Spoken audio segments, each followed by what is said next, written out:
En mayo de 2024, Patricio Tapia visitó la bodega y aprovechamos la oportunidad para grabar un capítulo piloto de lo que después sería Fogón. En ese momento no teníamos nombre, lugar, guiones, no habíamos definido muchas cosas. Pero hoy esa charla ve la luz en este capítulo bonus, que te invitamos a disfrutar mientras nosotros seguimos trabajando en la segunda temporada de Fogón. Porque esa mierda de el mejor vino es el que más te gusta, eso es una huevada.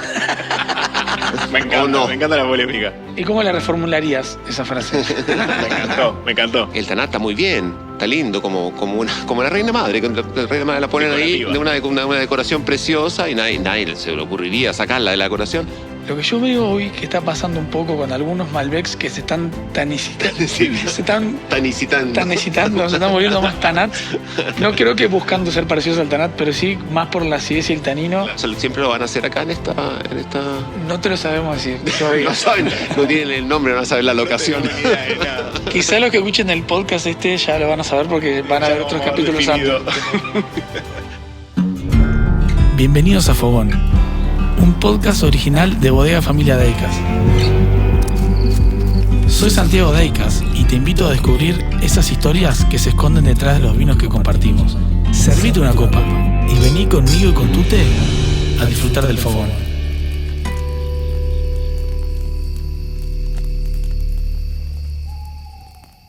Santi, capaz que vos contarnos un poquito por qué no podíamos dejar pasar esta oportunidad. No queríamos dejar pasar esta oportunidad de tener a Pato Tapia acá en Uruguay con nosotros, que venga sin la locura de cuando viene a probar vinos para la guía de Descorchados, que no nos da el tiempo para más que degustar vinos. Y ayer lo invitamos a la cena preludio y tuvo la grandeza de venir. Y como el vuelo de hoy sale más tarde, dijimos, bueno, ¿qué pasa si nos juntamos a charlar de vinos y un poco de todo? Patricio, ¿qué viniste a hacer hoy acá y en este contexto? Bueno, vine por un día y algo a la cena preludio, que es algo que la familia Deicas me había invitado muchos años y por alguna razón no habíamos podido coincidir. Y este año justo se pudo y había una ventanita de un día, 2 días para venir y yo feliz para venir a Montevideo, a Gradeliz. Además en esta época que no es usual venir, nosotros siempre venimos para el Descorchados, venimos más hacia el verano, más hacia la primavera, cercano al verano, así que en esta época también es muy linda la ciudad y anoche estuvo muy bien la cena, la comida y la pasamos muy bien, los vinos muy ricos, así que un trabajo muy duro. Ya muchos quisieran tener un trabajo, por lo menos la parte que se ve. Exactamente. Bueno, y el cuarto personaje que no está sentado en la mesa hoy, pero donde estamos hoy, capaz que Santi nos puedes contar dónde estamos hoy, este lugar especial donde tuvimos ayer la cena de preludio. Creo que la gente que escucha y capaz que ve alguna de estas partes, es un lugar muy, muy cargado de historia y un lugar como muy simbólico para Familia Deicas, que creo que está lindo que cuentes dónde estamos haciendo esto. Estamos en la cava de Preludio, es una cava construida por los jesuitas en 1745 y es una cava muy, muy importante para nosotros. Nosotros estamos convencidos de que si Preludio no pasa acá 2 años en barricas, no logramos la identidad de Preludio a ese nivel. No, es espectacular. Y creo que a mí me ha pasado, no sé, Patricio, vos capaz que nos puedes comentar, que a veces uno prueba el Preludio y después de haber venido acá, no sé si es la primera vez que venís, no, seguramente no es la primera vez que venís. No, yo la primera vez que vine acá todavía no habías nacido. Me encanta cocinar unas cosas acá, puede ser, con el canal Gourmet. Puede ser, sí. Algo hicimos, sí, pero hace muchos años atrás. Eso fue hace por lo menos unos 15. Sí. Quizá más. Sí, la conozco. La respuesta a la pregunta es sí, la conozco. He estado aquí antes. Uno a veces siente como un poco ese aroma cava en el preludio, creo que es algo muy especial. Total. Imagínate, son ¿cuánto? 200 años. Sí, que tiene vino, sabemos que por lo menos más de 100 años que ha tenido vino. Sí. Y a mí una cosa que me impresionaba es esto que en algún momento un asesor muy, muy, muy importante a ustedes le dice, bueno, no, por un tema de higiene, capaz que mejor saquemos los vinos, las barricas de la cava, por un tema también de comodidad, trabajemos en otro lado. Y hay una historia ahí de que se dan cuenta de, bueno, a este vino nos llega lo que queremos. Bueno, nos pasó en el 2012, la cosecha 2012, nosotros, por recomendación de Paul Hobbs, para lograr vinos mucho más modernos, más limpios, más nítidos. Antes teníamos todas las barricas acá abajo, ¿no? Entonces nos pidió, no, vamos a poner las barricas en un lugar mucho más higiénico, sin microorganismos en el aire y con la temperatura y la humedad controlada, artificialmente, no naturalmente como aquí, pero creíamos que el secreto estaba en la temperatura y la humedad y tratar de evitar tener hongos en las paredes, por ejemplo. Entonces acomodamos el galpón que está acá arriba, le dejamos totalmente inmaculado la parte higiénica y llevamos todas las barricas para ahí, que además es mucho más cómodo para lavar las barricas también, para manejar las barricas con un autoelevador. Y bueno, estábamos muy contentos con el resultado. De hecho, cuando fuimos a hacer el corte de Preludio 2012, teníamos un montón de barricas finalistas, o sea que estábamos convencidos que íbamos a lograr un buen Preludio. Y cuando hicimos las opciones, ninguna tenía identidad Preludio. Ninguna, no había forma de encontrar un Preludio. Y tuvimos que decidir no hacer Preludio 2012, que fue un fracaso interno, no de la vendimia. Porque cuando no hay Preludio, la vendimia no estuvo a la altura. Sí. O porque hubo mucha lluvia, o por algún problema de clima. Y el 2012 no hubo, y ahí nos dimos cuenta que la habíamos errado en no poner las barricas acá abajo. Estábamos a tiempo de salvar la cosecha 2013, que también había sido muy buena, y mandamos las barricas para acá abajo por lo menos 1 año y medio y zafamos y quedó buenísimo el 2013. Sí. Y ahí fue que nos dimos cuenta de la importancia de la cava. Y ahí, yo te pregunto a vos, de haber recorrido mucho Nuevo Mundo, Viejo Mundo, ¿qué cosas sentís que la cava le aporta o no le aporta? Si se valora en el Nuevo Mundo, no se le aporta. Sí, o sea, es fundamental, sobre todo en algunos nombres, en Rioja, en López de Heredia, por ejemplo, una gran bodega en Rioja, y ellos son conocidos por su cava. Y se me ocurrió otro nombre ahora que estaba hablando Santi del asesor que viene a cambiar todo. En el año 2000 en Paví, en Chateau Paví, que es un chateau muy conocido, muy famoso, de vinos muy buenos, en Saint-Émilion, en Burdeos. Ellos, la familia propietaria vendió el chateau a un empresario de supermercados. Y él lo primero que hizo fue contratar a un asesor, y el asesor vio esta cava maravillosa, llena de hongos, que mucha gente la puede interpretar como suciedad, ¿no? Y es normal que uno lo interprete como suciedad. Yo no quiero dormir en una cava, en un dormitorio que tenga esta cantidad de hongos, pero parece que al vino le gusta mucho. Y lo primero que hizo este asesor, cuyo nombre no voy a revelar, fue que había tenido demasiados problemas con ese asesor. Lo primero que hizo fue derrumbar esta cava y precisamente hacer algo completamente higiénico, un laboratorio. Y evidentemente que el alma del vino de Paví desapareció con esa destrucción, ¿no? Entonces me recordó mucho esa historia, la que tú estabas contando. Y evidentemente todo este mundo bacterial tiene que ver, hay una conexión y una forma de convivir en un espacio que es parte del terruño finalmente, sí, ¿no? Es un ecosistema. Es un ecosistema que está vivo y uno lo puede notar, y cada año los hongos van creciendo y nada, a mí me parece un lugar maravilloso. Para comenzar este programa sin nombre. Me encanta la sinceridad de esto del programa sin nombre.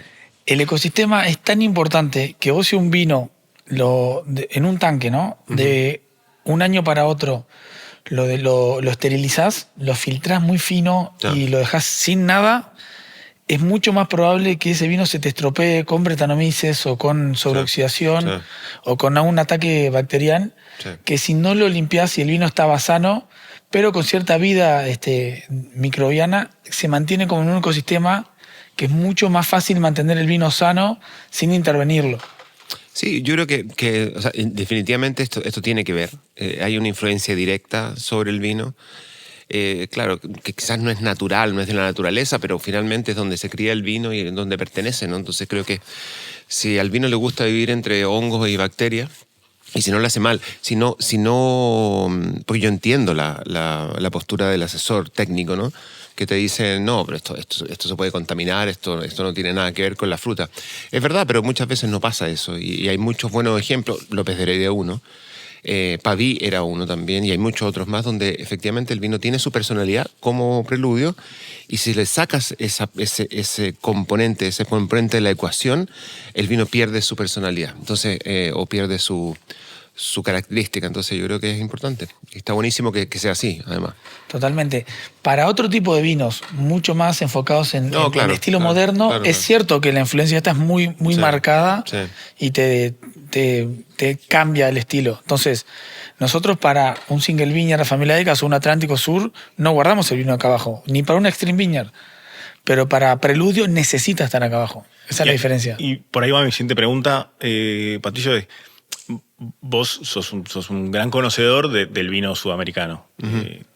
De otros lugares también. Intento. Pero bueno, para mí lo sos. Sos un gran conocedor de vino sudamericano, sos una gran referencia que te ha tocado recorrer bodegas, conocer muchos vinos. ¿Cuánto hay de influencia en este nuevo mundo de cavas de este tipo o no? Bueno, primero que nada, no es habitual que en Sudamérica haya vinos que se críen en una cava construida hacia fines del siglo XVIII. Eso no es usual para nada. Pero sí hay ejemplos, hay muy buenos ejemplos en Chile, donde también hay una gran tradición, en Argentina también hay una gran tradición. Existe, no es habitual. Ahora, tengo que echar a andar la memoria, pero creo que hay pocos lugares y esto parece una propaganda para Decas, quizás lo sea, pero voy a decir que no lo es, no me han pagado, ni por estar aquí, ni por decir lo que voy a decir. Pero creo que tendría que buscar en mi archivo mental para ver si un vino efectivamente se vanagloria de la influencia del lugar donde se cría. No estoy hablando de la barrica, del espacio mínimo, sino que el espacio arquitectónico, ¿no? Creo que no, hasta donde yo me recuerdo, en Sudamérica no existe eso. Y eso puede ser un punto. Es un punto, no es un punto a favor ni en contra, es un punto de preludio que puede servir incluso como herramienta de marketing, ¿no? Claro, a mí personalmente, operativamente preferiría no tener que necesitar pasar, porque acá todo a mano es bastante más complicado. Pero entiendo que lo hace muy único, o sea, que en realidad me gusta que pase. En el día a día no tanto, pero en el global. Ahora, hay muchas cosas que hacen, hay muchos factores que hacen único a muchos vinos. Uno es por supuesto, pero otro, por ejemplo, tú tienes un viñedo, cualquier persona, ¿no? Tiene un viñedo al lado del mar. Por ejemplo, eso ya es un factor que determina radicalmente la personalidad de un vino. O estás en la montaña. Las montañas de Uruguay, donde hay mucha montaña.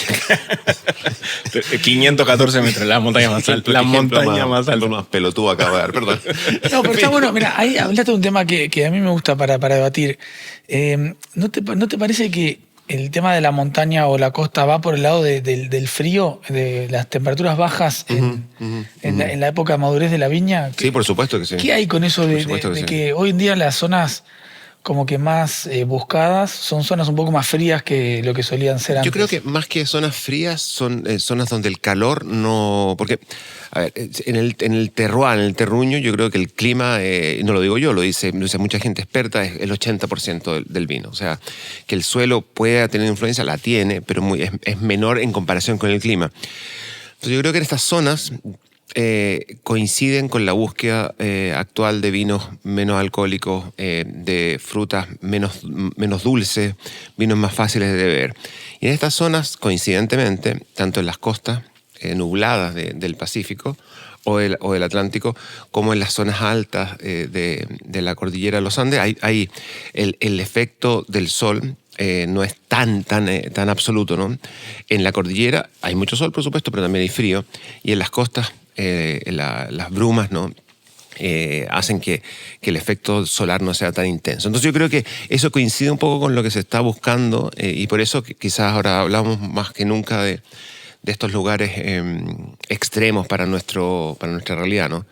De los viñedos plantados a mucha altura, en Gualtallarí, en Altamira, no sé, en Salta, a 2.000 metros de altura, o viñedos a 100, 200 metros del mar en el Pacífico. Yo creo que coincide más que nada con la idea de estos vinos un poco menos empalagosos, menos pesados, ¿no? Que antes. Sí, tal cual. Espectacular. Y todas esas cosas, uno se pregunta qué es lo que le gusta a Patricio Tapia, porque tu guía de Descorchados tiene bastante que ver de lo que a vos y a tu equipo les gusta, y es completamente normal. Sí. ¿Qué es lo que a ustedes les gusta y qué es lo que buscan en esos vinos?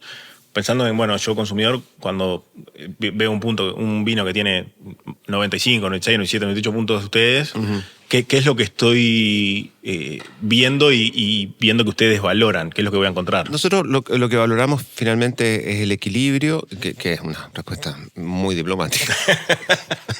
¿Qué significa? Doble clic. ¿Qué significa el equilibrio? Claro, exactamente. No, la verdad que nosotros lo que no valoramos es el exceso de alcohol, no valoramos el exceso de madera, no valoramos los vinos que no se pueden tomar, los vinos que son una comida en sí mismos. No valoramos para nada las recetas, ¿no? que estandarizan el vino. Entonces, todo lo que huela a estandarización, lo que huela a concesiones pelotudas con el mercado, eso nosotros tendemos a dejarlo afuera la mayor parte de las veces. Hay vinos que son muy comerciales y que sí funcionan muy bien y que nosotros, aunque nosotros no los tomemos, yo creo que cuando yo le pongo un puntaje a un vino y digo, bueno, quizás no lo tome yo, pero yo sé que a mucha gente le va a gustar y un vino que dentro de su estilo está muy bien hecho, ¿no? Perfecto, genial. Pero en general lo que tratamos de hacer es los vinos que más premiamos, los vinos que más le dan puntaje, corresponden a una idea que nosotros tenemos de gran vino sudamericano. Y eso, para mí, personalmente, está muy ligado, o sea, está íntimamente conectado con la idea de expresar un lugar. Y eso suena un poquito abstracto, ¿no? Pero cuando uno prueba mucho vino y cuando uno es un consumidor, digamos, avesado, ¿no? Un consumidor que tiene mucho kilometraje de vino en el cuerpo, uno empieza a notar esa diferencia. Empieza a notar que el vino Coca-Cola está bueno para un asado y para llevar solo amigos, pero hay cosas más interesantes que uno comienza a descubrir que tienen mucho que ver o con la personalidad de quien lo hace o con el lugar de donde viene, ¿no? Y yo creo que ahí se pone interesante. Pasa en todos lados. Tú cuando empiezas a ver cine, te puede gustar Rambo 1, 2, 3, ¿no? Pero luego cuando empiezas a ver más cine, te empiezas a meter en un mundo y empiezas a aprender y empiezas a ser un poquito más exigente. Yo creo que pasa lo mismo con el vino, con la literatura, con el cine, con el arte en general. Creo que hay algo ahí. No estoy diciendo que el vino sea arte, pero sí el vino es una actividad que a ti te exige un poquito. O no te exige nada. Tú puedes tomar vino como cualquier otra cosa en la mesa y está todo bien.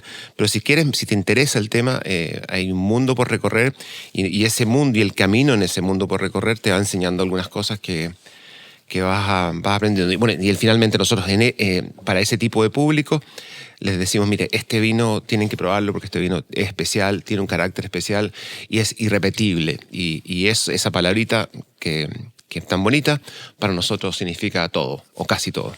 ¿Y cómo te manejas con supongo que te pasa que a veces alguien se te queja de que le diste un puntaje alto, un consumidor estoy hablando, ¿no? Sí, por supuesto. Que después lo probó el vino y lo decepcionó. ¿Te ha pasado, supongo? Porque si no tendría que ser vino solo... No, muchas veces no ha pasado. No, muchas veces porque el ánimo de Descorchados hasta cuando yo pueda hacerlo finalmente es mi opinión personal, subjetiva, antojadiza, mañosa, de viejo de mierda. Y cada vez más. Entonces, yo creo que la sensación que yo tengo es que es la misma que yo tenía al comienzo, cuando empezamos a hacerlo en 1999, fue la primera edición. La idea es, mira, a mí me gusta esto es lo que yo considero rico, sabroso, ve si te gusta. Y si te gusta, genial, tenemos algo en común, perfecto, puedes seguir confiando en mí. Si yo prometo ser fiel a mi gusto, prometo no cambiarlo, o prometo ir desarrollando mi gusto juntos, ¿no? Con este lector. Y hay otra gente que puede decir, no me gusta, entonces, bueno, está todo bien, no hay problema, sigamos siendo amigos, nos gustan vinos distintos, esto es lo que pasa. Entonces, yo creo que en eso se basa Descorchados, en la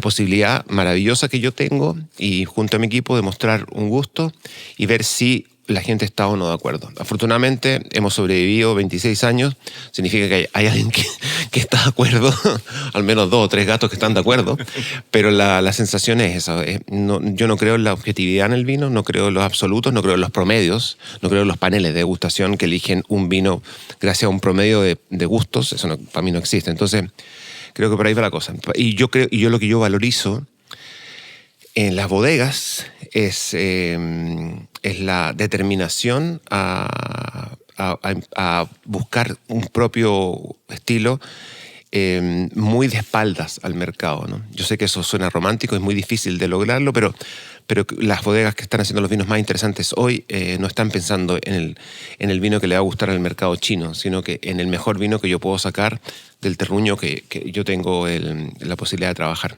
Eso que contaste del mercado chino es muy gracioso. A mí, yo soy muy amigo de Benoit Trocard, que tiene una bodega divina en Saint-Emilion, y él me decía, Santi, yo podría vender toda mi producción a China. Y probablemente a un precio promedio más alto que matándome para venderlo en Francia, en Estados Unidos, en Inglaterra.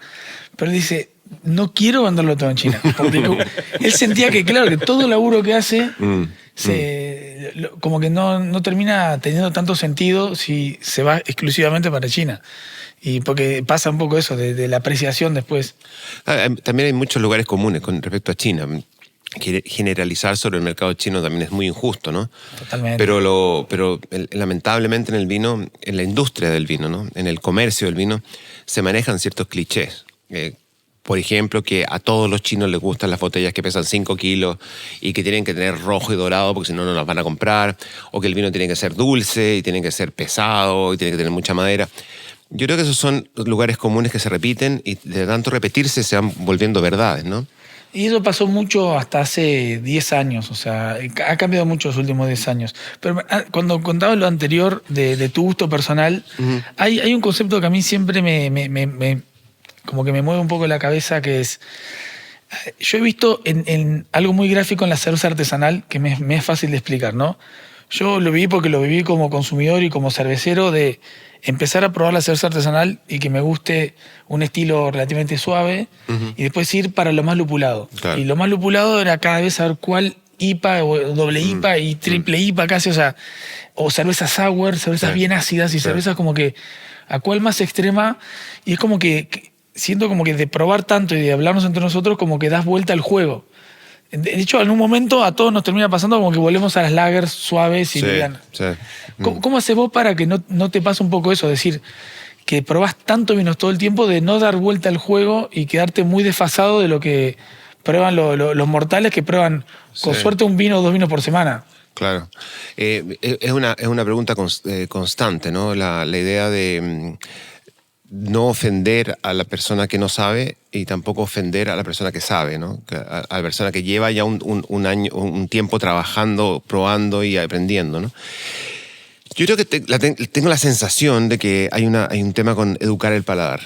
Y cuando uno educa el paladar es raro volver a lo que te gustaba cuando el paladar no estaba tan educado. Yo creo que va por ahí.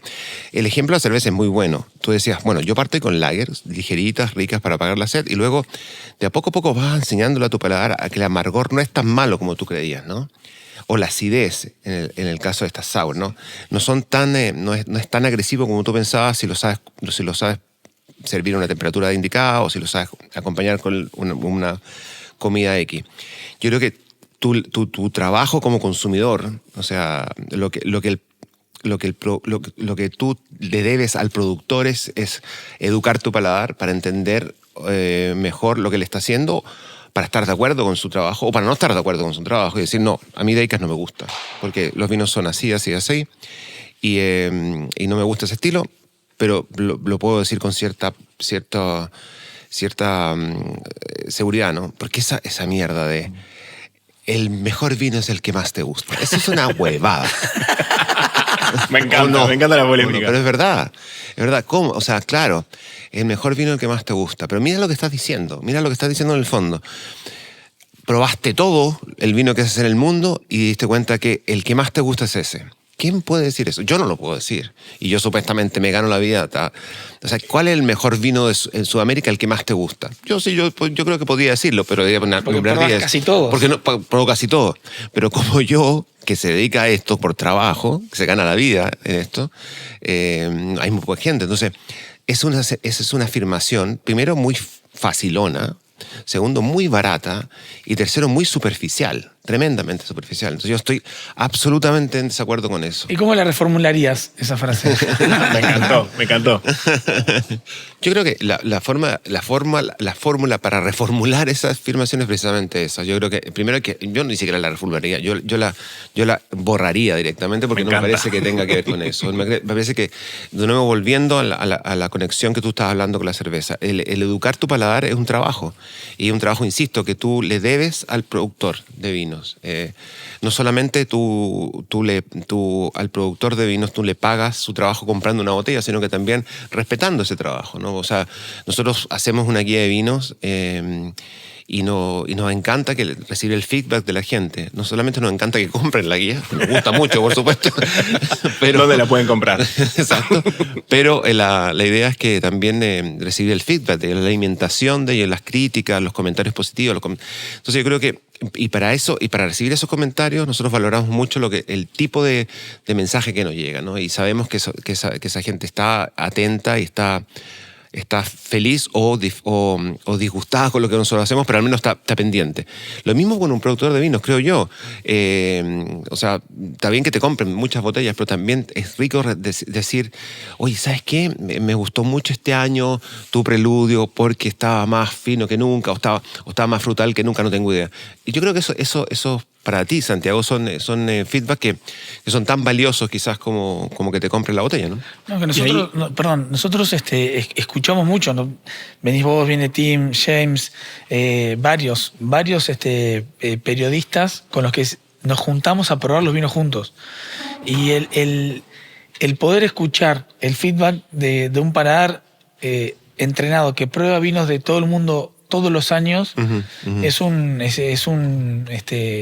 feedback que lo valoramos mucho. Sí. Y de hecho, tomamos decisiones no orientadas exclusivamente a eso, pero sí los consideramos y decimos, bueno, a ver, toda la movida que hubo en el mundo hasta hace unos 4, 5 años, 8 años de la moda Parker, que se llama, antes todo el mundo escuchaba solo a ese estilo de periodismo, el exceso de fruta, de alcohol, de madera, de aromas. Y después vino otra onda. Vos que empezabas a hablar de taninos y acidez, un poco opuesto a lo que se estaba valorando a nivel de consumidor final, para nosotros era buenísimo poder decir, bueno, a ver, hay gente y hay periodistas que no valoran solamente vinos dulces y sobremaduros. Claro. Y ahí creo, por lo que decías, también, por lo que tengo entendido, tenés una forma como de vos vas, valorás los vinos y tenés un feedback con los productores, ¿o no? Siempre. Como que esa instancia siempre, me parece como que generalmente no es algo tan común. No, ¿Por qué elegís hacerlo? Porque, bueno, llevo mucho tiempo haciéndolo y hemos probado muchas fórmulas.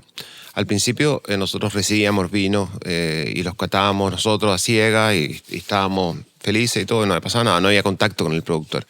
O contacto muy menor. ¿Eso estás hablando en los 90 cuando arrancaste con Claro, el corchado? cuando recién arranqué, yo recibía los primeros 5 o 6 años, yo recibía muestras nada más, no tenía un contacto con él. Y en un momento, cerca de mitad de los 2000, se me ocurrió, o se nos ocurrió en una conversación con el equipo, hagamos un cambio, hagamos algo distinto. A nosotros nos interesa... O sea, nos interesa que las notas de cata sean buenas, pero no nos interesa que hablen solamente de aroma o saboreo. Este vino huele a manzana, pera, durazno, sino que también queremos saber si este vino, de dónde viene, cómo es el clima, cómo se hizo.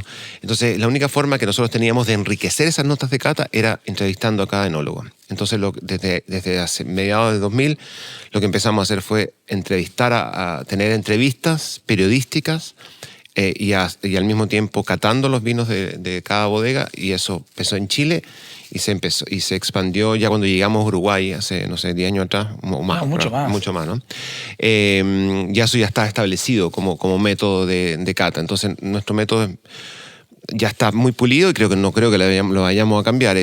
Nosotros nos juntamos con los productores, con el 90 y tanto % de los productores de Sudamérica, degustamos con ellos. No soy especialmente rápido para degustar, entonces tengo un promedio de 7 vinos por hora. Esa es mi velocidad, súper rápido.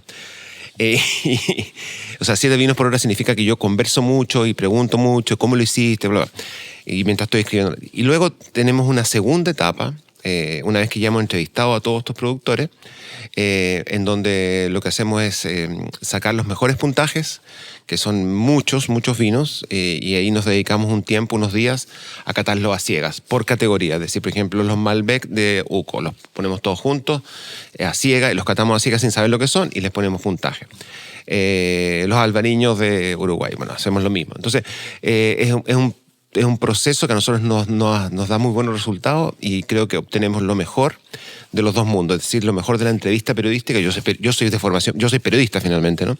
Y luego también lo mejor de la cata ciegas, que es algo muy enriquecedor y que confirma que confirma muchas cosas, ¿no? O que no confirma muchas cosas también. Entonces ese es nuestro proceso, forma de trabajar, y es la forma en que mejor nos sentimos y más seguros estamos. Nosotros has estado en finales de Argentina, por ejemplo, son las finales que nosotros llamamos, invitamos a gente externa para que pruebe con nosotros, y muchas veces para elegir un vino, el vino ganador o los vinos con mayor puntaje, es un vino que yo pruebo 15, 20 veces muchas veces. Entonces, sí. Yo te cuento cómo es. Pato me ha invitado en Argentina, fui yo y habían otros enólogos, algunos de Argentina, estaba Levi Gil, Seba Zucardi, sí. Eddie Popolo, estaba David Bonomi, éramos unos cuantos, pero no más de 10 para atender chiquitito, una mesa chica de 10 personas máximo. Sí. Y la gracia es, él dice, por ejemplo, vamos a probar Malbecs transgresores, por ejemplo, o Pinot Noirs de gama media, Pinot Noirs de alta gama, y todas ciegas, y está buenísimo porque cada uno opina de lo que siente de los vinos.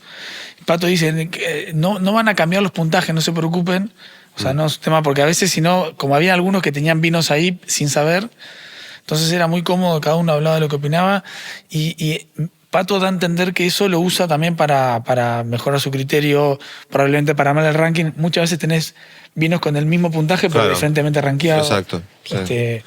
Es mucho más trabajo. Nosotros para hacer la guía nos tardamos, 6 meses, ¿no? Es un trabajo mucho más largo, pero es un trabajo que a nosotros nos deja mucho más contentos. Y estaba pensando también, por ejemplo, el próximo año cambiar un poco eso, recibir vino, visitar más bodegas.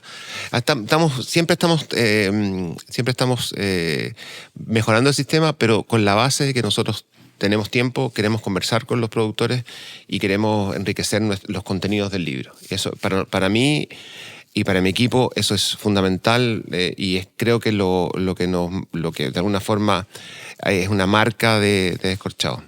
Me encanta, porque además es una frase que dijiste que me quedó muy marcada, de respetar también al productor, conocer su historia, conocer por qué lo hace. Yo creo que si yo llego acá y estoy con un productor en Uruguay, en Argentina, en Chile, en Brasil, en Bolivia, en Perú, y el productor, y es mi forma que yo tengo de ver esto, y algo que yo he tratado de transmitir a mi equipo es, si esta persona nos abrió las puertas de su casa, abrió las botellas de vino que él produce, lo mínimo que yo puedo hacer es mostrar respeto por eso.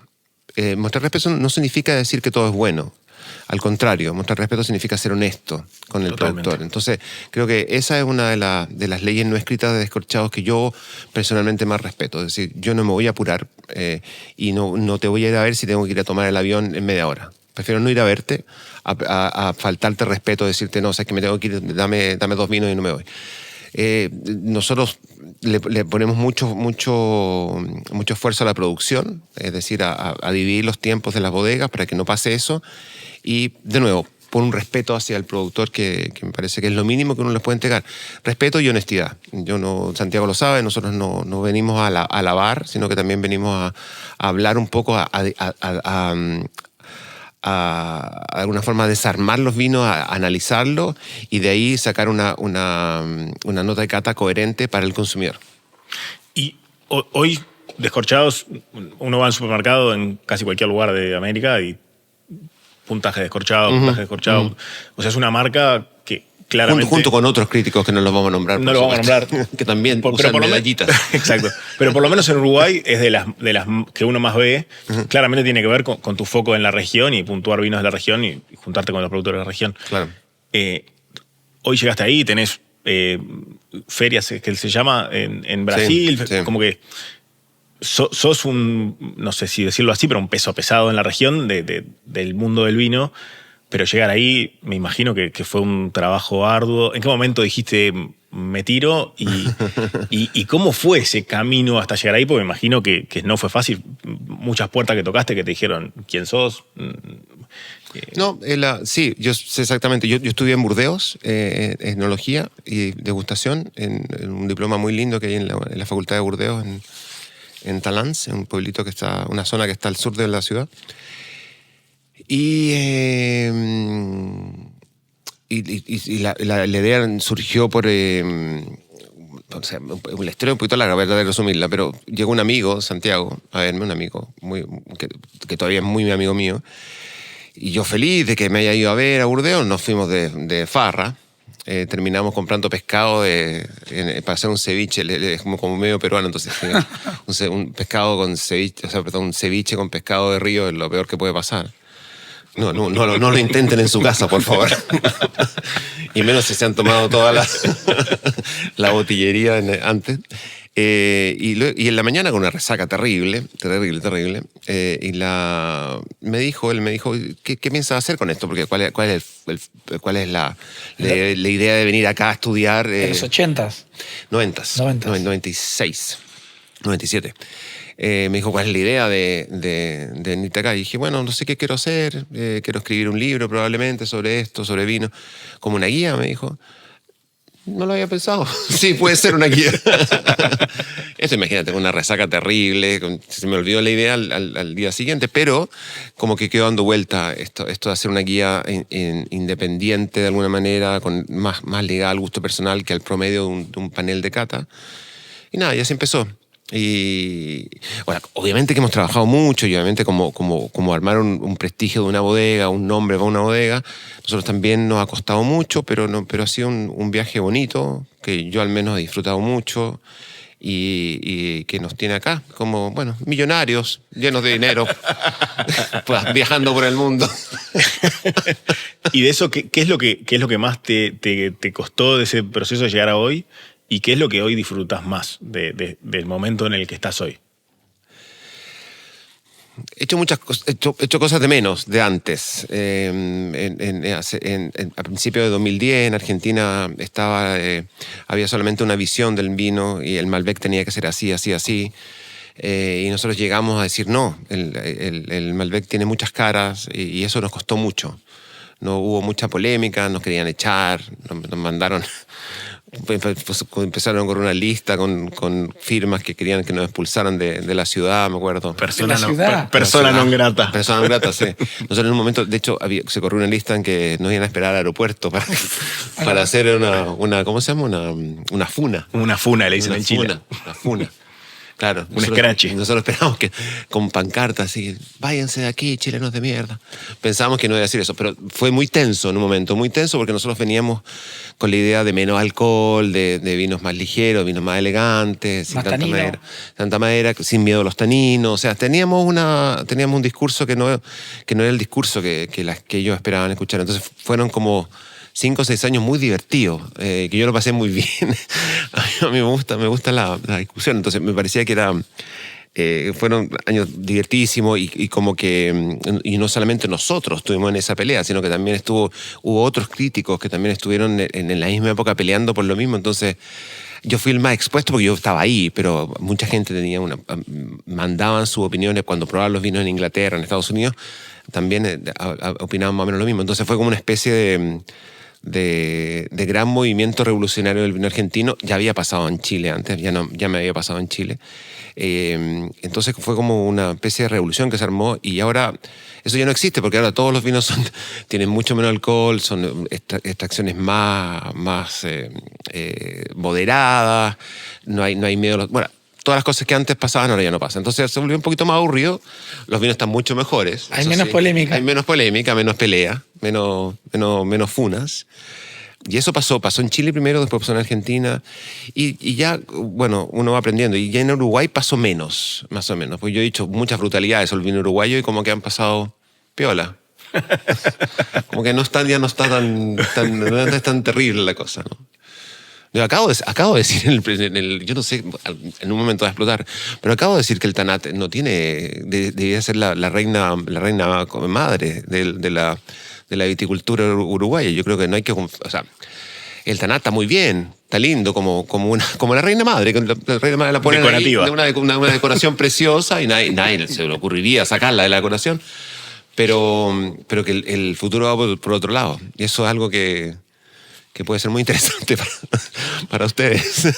Yo creo que eso ya está, por lo menos por el lado del albariño, un poco más aceptado de que Sí, claro. la salvación nuestra no va por el lado de vender más Tanat en el mundo. Uh-huh.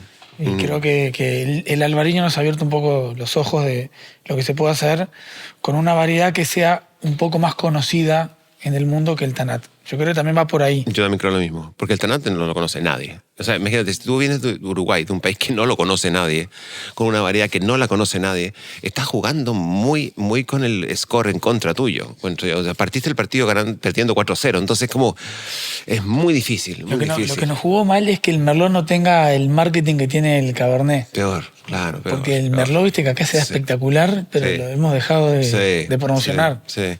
Bueno, de nuevo, por ahí está las posibilidades de otras variedades, el Cabernet Franc, el Pinot Noir, que es un camino más difícil, pero yo siempre he dicho que hay una alternativa y hay muchas otras variedades que se adaptan a este clima, que este clima es tan específico de acá, es tan marcador del tipo de vinos que ustedes hacen, que eso es muy bueno. O sea, de cualquier punto de vista eso es muy bueno. Diferenciarse de sus vecinos, que son vinos de altura, de desierto.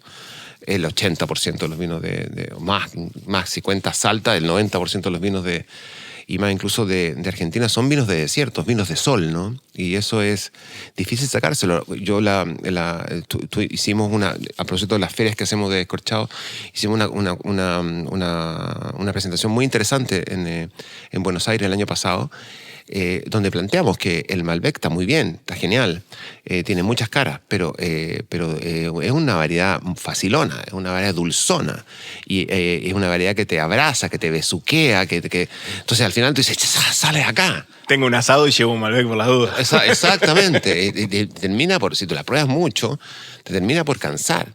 Entonces la lucha de los productores hoy día, de argentinos, es tratar de hacer, de lograr austeridad, sin perder todas las otras cosas maravillosas que tiene el Malbec.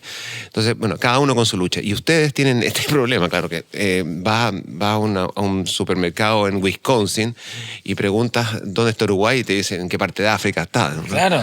O sea, y es verdad. Y preguntas por Chile y pasa algo parecido. O sea, no es que...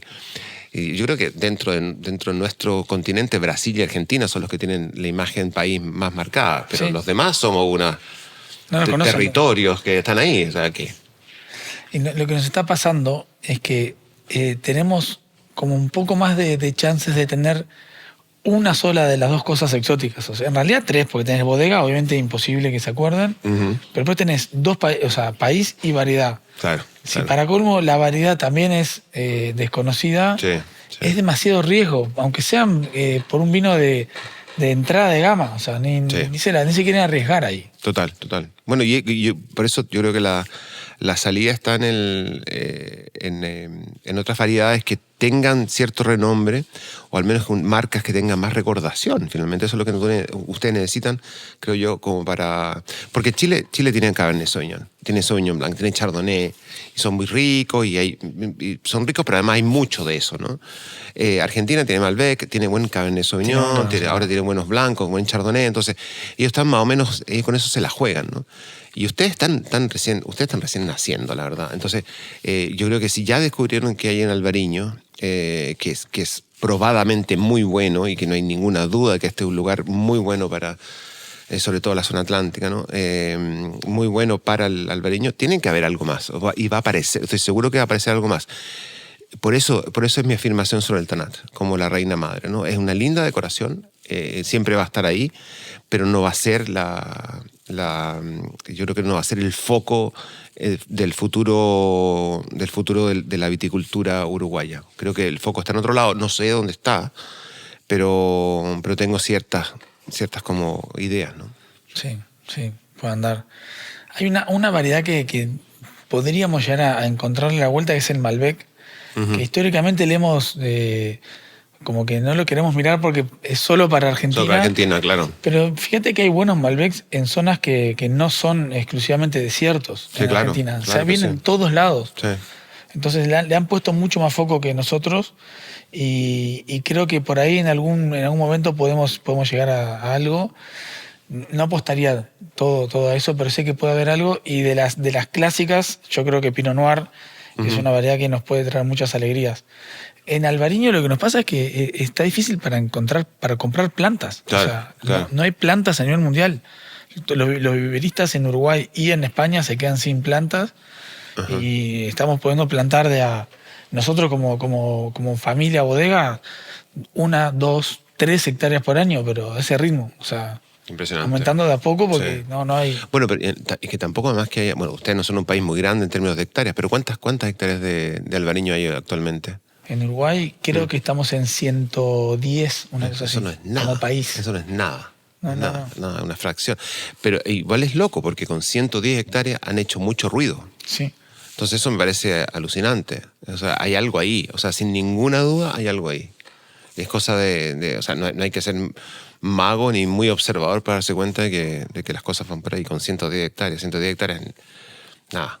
Es una bodega mediana, las tiene en Chile, tiene 110 hectáreas en total, imagínate. Sí. En estos últimos años que has venido, desde antes que yo naciera, dijiste que en realidad casi que no, pero bueno, desde antes que te tomara vino, seguro.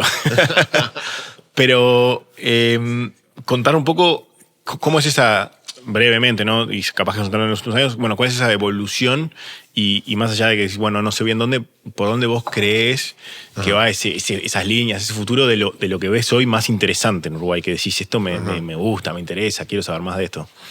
Cuando yo comencé a venir a Uruguay, que hace son muchos años, eso sí que sí, mucho antes incluso de empezar con Descorchados, a mí siempre me gustó el tanat, pero el tanat de Canelones y en específico de las violetas, ¿no? El tanat bien duro, rudo, que a mí me recordaba a otros vinos, ¿no? A otros vinos que me gustan.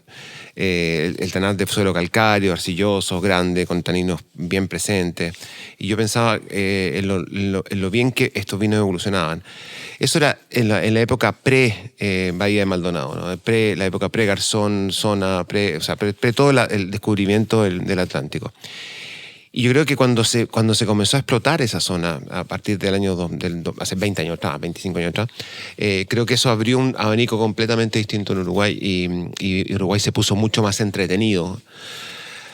Cuando yo venía los primeros años me decían que el Sauvignon Blanc acá era increíble. Yo no probé ningún Sauvignon Blanc realmente que me parecía interesante. Sí probé muchos tanat interesantísimos, pero eran curiosidades, ¿no? En un mundo que todavía no sabía de la existencia de Uruguay. Como decía, cuando comenzó a explotar esta idea de un nuevo Uruguay atlántico, de suelos graníticos o distintos suelos, ¿no? Distintos a las arcillas calcáreas de Canelones, creo que ahí se abrió el abanico y ahí Uruguay realmente empezó a vivir, a palpitar una escena que se volvió mucho más enérgica, ¿no? Y mucho más interesante desde el punto de vista periodístico, desde el punto de vista de un sommelier, desde el punto de vista de un dueño de un restaurante, ¿no? O desde el punto de vista de un importador incluso, ¿no? Entonces, creo que esa transición que yo he tenido la suerte y agradezco mucho a las bodegas uruguayas de haberme permitido estar viendo el espectáculo en primera fila, ¿no? Creo que eso es la mejor forma que yo tengo de resumir lo que ha pasado el último año en Uruguay. De vinos muy cargados se ha pasado a vinos mucho más suaves, mucho más elegantes, mucho más finos, mucho más ligados al terruño, mucho más ligados al Atlántico, mucho más ligados a este clima, ¿no? Que no es el clima de Mendoza, que no es el clima del Valle del Maipo, es un clima muy, muy específico, muy marcado por el mar. Yo creo que cada vez hay más cercanía con un origen, cada vez estos vinos se distancian más de otros vinos sudamericanos. La crítica que yo hacía al comienzo del tanat era que quería ser Malbec. Y el tanat, si hay algo que es opuesto al tanat, es el Malbec. O sea, no hay forma de unirlos de alguna manera. Entonces, como que yo sentía que aquí el tanat se había malbecizado. Eso ya no sucede o sucede muy poco. Y está esta exploración maravillosa del Atlántico y además está esta exploración maravillosa con otras variedades que se abren, como el Pinot Noir, que tú decías, Santi, o el Alvareño, en realidad el Cabernet Franc puede ser una posibilidad. Hay mucho donde explorar. Entonces, de nuevo, desde el punto de vista periodístico, Uruguay sigue siendo una noticia, sigue siendo muy entretenido, es chiquitito, es verdad, pero tiene sorpresa y a mí me encanta venir, aunque sea por el día acá, pero me parece súper rico venir, súper agradable probar estos vinos que son tan distintos, y creo que si yo tuviese que decir algo, yo diría, hay que profundizar en esa diferencia, profundizar hasta donde dé, porque ustedes no se parecen a los argentinos, hay conexiones, pero en el vino no hay. Entonces creo que eso es lo es importante, hay que tener una individualidad que ustedes los distinga y los diferencia de los demás países. ¿Y a vos a qué te desafía este comentario, me Patricio? causó mucha gracia que dijiste que el Tanat se quería malbequizar y es tal cual. Uh-huh. Lo que yo veo hoy que está pasando un poco con algunos Malbecs que se están tanicitando, se están volviendo más Tanat. No creo que buscando ser parecidos al Tanat, pero sí más por la acidez y el tanino. Claro, totalmente. Y a mí me encanta cuando pruebo esos Malbecs de Altamira sí, o claro, de Gualtallarí, que son mucho más flacos y mucho más tánicos, sí, mucho más ácidos. Sí, claro. O sea, cuando en el momento en que el Malbec, que era el reino del Malbec en Estados Unidos, y el Malbec dulce, gordo, que te da diabetes después de una copa, ¿no? Y yo me acuerdo cuando yo probaba Tanat, para mí era una especie de Tanat, del Tanat tradicional de las violetas, ¿no? El típico de Tanat. Yo decía, qué interesante, porque el Malbec llega a la fiesta, agarra el micrófono, saca a bailar a la cumpleañera, anima todo, ¿no? En cambio el Tanat es el que está en una esquinita sentado, tímido allá, pero quizás es el tipo más interesante de la fiesta. Y a mí esa imagen, no sé, alguien me la dijo cuando estábamos acá, en los primeros viajes que tuve acá, y la estoy plagiando. Pero esa sensación del Tanat como algo más austero, más íntimo, más... de alguna forma contrasta mucho con la imagen del Malbec, pero es cierto. Ahora hay Malbec que son más... que están más tanatizados. Me encantó. Que esa imagen tiene mucho que ver a veces, uno como uruguayo, el contraste a veces entre argentinos y uruguayos, ¿no? Como uno que se lleva el show, claro, y otro que capaz que es un poco más callado, más recatado. Sí. Como que... Pero hay que conversar con él. Claro, también eso. Y cómo quedan los brasileros y los chilenos. Un desastre. Patricio, la verdad que una gran alegría tenerte acá con nosotros, compartiendo, además en este lugar espectacular. Lleno de hongos. Lleno de hongos, sí. Pero ya nos quedó el olor para el próximo preludio que abramos, ya lo identificamos seguro. Una gran alegría tenerte acá con nosotros. Muchísimas gracias por prestarnos tu tiempo y por ser el primero en animarse a sumarte a este experimento que estamos arrancando. Y siempre lo vamos a hacer, o sea, siempre lo van a hacer acá en esta... No te lo sabemos decir. No tienen el nombre, no saben la locación. No tenemos ni idea de nada. Quizá los que escuchen el podcast ya lo van a saber porque van a ver otros capítulos antes. O sea, el nombre tiene que tener relación con los hongos, seguro. Puede ser. Juan y Go, queremos hacer el Festival del Hongo también acá. El Festival del Hongo, ahí tiene el nombre del podcast. Pero nos parecía que con vos acá en este lugar era una ocasión maravillosa para arrancar, más después de la cena de ayer de preludio, definiendo cuál es el preludio. Buenísimo. Nos parecía que valía la pena. Estamos tomando el bastardo porque dice que el lote que no se eligió... Que no vamos a decir cuál es. Así que, bueno, salud, Pato. Salud. Muchas gracias, Tute. Salud. Gracias, Santín. Y esto es todo por hoy. Muchísimas gracias por acompañarnos y nos vemos, no sé si en una próxima edición o en el próximo programa o este es el último. Así que muchísimas gracias por acompañarnos.